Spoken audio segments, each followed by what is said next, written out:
the airport manager please call the roll? It's you. Yep, that's me. Murray. Here. Stenga. Here. Bias. Here. Dwyer. Here. And Montanaga. Here. Thank you. Approval of agenda. Are there any changes to the agenda? Are there any objections to approving the agenda? Hearing none, the agenda is approved. Item 3, approval of minutes. Are there any changes to the June 19th, 2025 regular meeting minutes? Hearing none, the minutes are approved. Are there any scheduled public comments and presentations? It says there are none. Action items. Lease Lot 7. May I have a motion to recommend approval of the highest ranking proposer Missionary Aviation Repair Center? All motion. Second, Second. report from the airport manager. Yeah, okay, thank you. The lessee that was at Lot 7 at the airport terminated their lease with the city, making it available to interested parties. The city was aware that we had several different folks, existing lessees and others that were interested in that lot. And as a result, for ultimate fairness and to reach out to the aviation community, we issued a request for proposals to lease that lot. We were seeking the highest and best use that could integrate successfully within the airport and would meet demand for services at our airport. Some of the selection criteria included the proposed aviation-related use, its integration with the existing airport, compatibility with the master plan, as well as the proposed development timeline. An evaluation committee met and reviewed the proposals that we received. We received 2 of them. They evaluated them based on the criteria that I just mentioned as established in the RFP and the weighting associated with them. The scoring points are in the memo. Missionary Aviation Repair Center had the most points and was the highest ranking proposer. There were 2 different types of uses proposed for that lease lot, as identified in the memorandum. And I believe that the evaluation committee, really the difference, they're both, well put together proposals. But I think the committee weighed heavily on, the feasibility and long-term success of the proposed use and recognized, existing demand versus anticipated demand. So I think that was really the difference maker between the 2 different proposals and why one ended up being ranked higher than the other. I look forward to working with both proposers to see if there's a solution at the airport where we can facilitate, the needs that they're interested in providing, whether that's existing available lease lots or, replatting certain areas of the airport that are compatible with the master plan and the ALP, et cetera. But there are, adjustments that we can do that could be mutually beneficial. But this is the result of the solicitation. And I'm happy to answer any questions from the Airport Commission. And in order to move forward with this, we just request that the Airport Commission pass a motion directing us to offer the lease negotiations with the highest ranking. That concludes my report. Thank you. Are there any public comments on this item?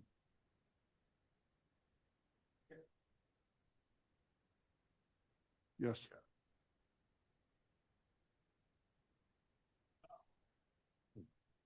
The green button on. There we go. All right. Can you hear me? Jason Brown with U Commuter Service on that list there for the proposers. A couple of things when we were looking at so you were talking about with the proposal having feasibility, long-term, all that. With the proposal that I saw for the other bidder, now, as a side, we have a very good relationship with Mark Air. So that's not, anything like this. And we have a very good relationship with them. We work with them every day. So, but I was looking at it and discusses having it says a new Part 41 flight school, but my understanding is they already operate one on the airport there, out of their spot. So it'd be kind of just moving that over, even if they get a new certificate for it. And so with that, I don't see anything that expands use of the airport at all. When the master plan talks about, expanding use and integrating it into the community and everything. And so that's where ours was focused, was expanding our current 135 operations from Bethel, and that we currently operate every day, and expanding it here to help facilitate that.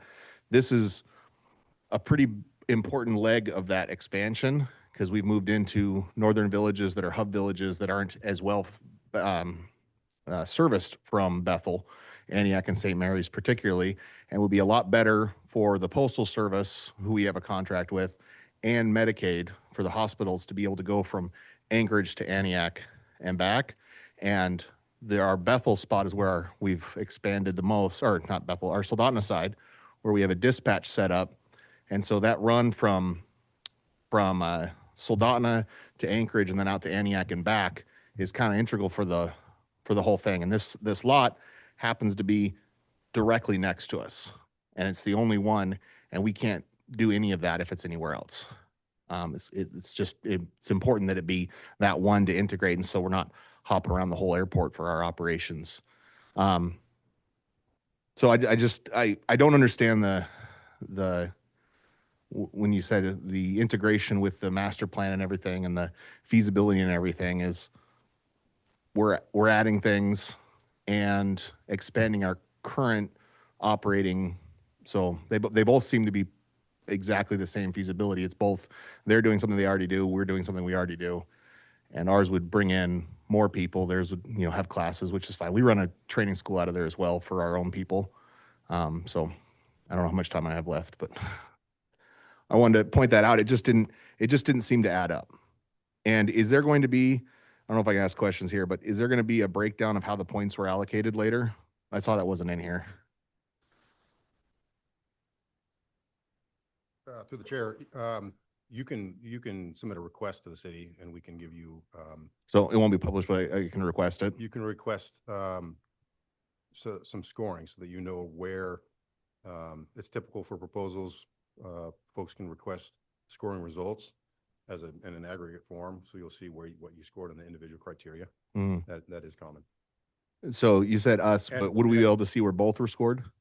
Yeah, you'll see where both are Okay. scored, and the proposals would be available after award for review. You'd also be able to request a copy of other proposers after award. So after award, does that mean it's after because it says here to begin lease negotiations? Is that after you've made a deal with the other proposer? Yes. So we'd have to wait for those negotiations to happen, then I could request the scores? Let me read you from the RFP. So the content of all proposals will be kept confidential until the selection is announced. At that time, the selected proposal is open for review by the competing proposers, excluding any tabulations and evaluation thereof.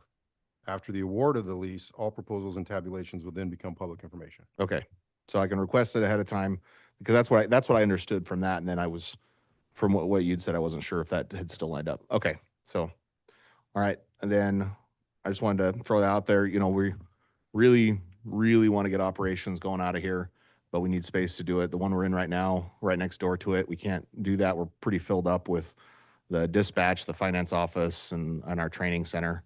And so that spot next door is pretty key for us for our expansion and moving expanding the business. So. Thank you. Are there any commissioner comments on this item? I don't know if it's necessarily some questions about it. So everything's based on what Mark Air and Ute Commuter Services is proposing to do. What if they don't do it? Is there anything in there that says that you have to implement X by X amount of time? Because you can promise the world, Yep. if it doesn't come to fruition, then Yep. Yeah, thank you for the question. I thought heavily about this and whether or not the city should implement a consequence or not. And where I landed was fairly benign. And I'll read you from the RFP under section 6.0 performance security. As security for performance, proposer or respondent shall agree that their lease may be terminated at the end of 5 years from the date of contract execution if they have failed to perform as proposed as part of their bid proposal. Any lessee improvements to the site will be forfeited without reimbursement as part of such termination. So it's kind of middle ground because, you know, if it's stagnant and does nothing for 5 years, then they would lose the lease, but it would, you know, the development may not happen, right? Yep. So that was kind of where I landed as far as that goes. yep, that's all I had. Are there any other commissioner comments? Airport manager, please call for a vote. Murray, Yes. Stenga, Bias, Yes. Dwyer, yes, Montanaga. Yes. Thank you. Reports, airport manager. Thank you. Let me find my agenda. I think the first one was a maintenance. No, this won't work. A maintenance update. As many of you probably know, it was super icy, water on ice, pure ice, and then we turned it into a beach. You know, we had several folks call. You know, we were out there monitoring it. We tend to try not to put sand down. A lot of the larger FBOs like sand for the traction, especially for the bigger aircraft. A lot of the smaller ones, tube and fabric, not as much, big Tundra tires, et cetera, and wheel skis. But when it's pure ice and slick, then safety becomes the highest priority. And so the maintenance manager and I decided that we needed to put sand out there. And so we did a pretty heavy sanding. As expected, we got a couple phone calls from ski planes. It's always a struggle. We did try to use this, do some scarifying with the blades to the ski strip, which makes it a little bit better for those ski planes to get there. One solution that I've been kicking around and may pursue further is a broom attachment for our loader that could maybe allow us to get a little bit better defined path for those ski planes to get to the ski strip. But ultimately, safety was the biggest call, and we put quite a bit of sand out there, as you may have seen. So that's really my only maintenance update so far. Snow removal, not a whole lot of snow, rain and ice, but our crew is staying busy, getting a little stir crazy, working in the shop. We're repairing things, getting ready for the snow, but we got our team ready for it. If there are any questions on any of these things, feel free to jump in and ask me. The next item, lease. Yeah.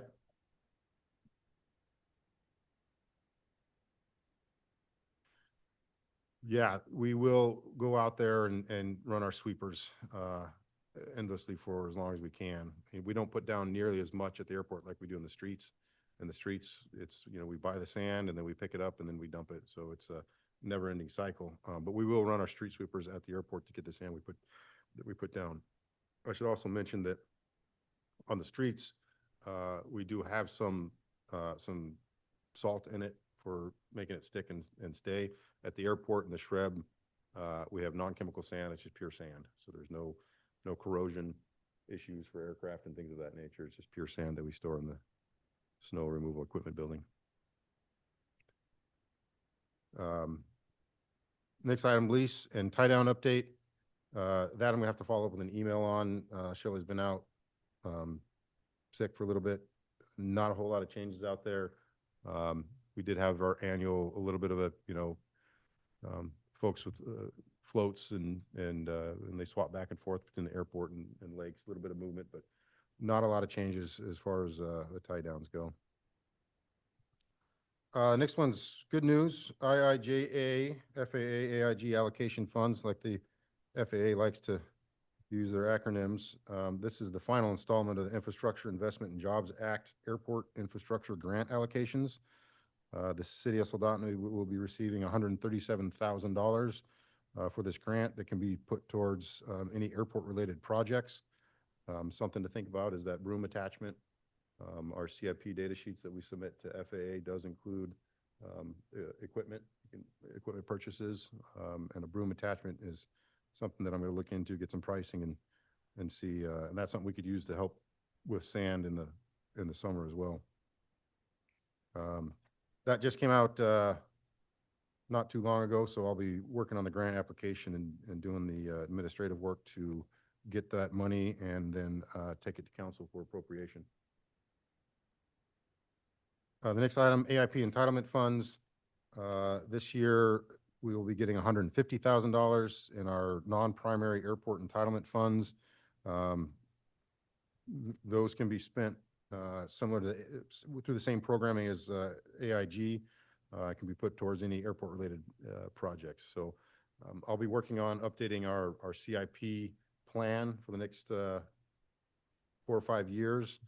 I believe that's due in March to the FAA. So I'll be working on that, and I'll probably have to send that out via email, because I don't think our meeting will happen before then. March 19th, it'll be close. So, and that concludes my report. Thank you. Commission Chair report. I do not have a report. Maintenance Department Manager is not present, nor is the city manager, so no reports. Public comments. Are there any members of the public who would like to comment?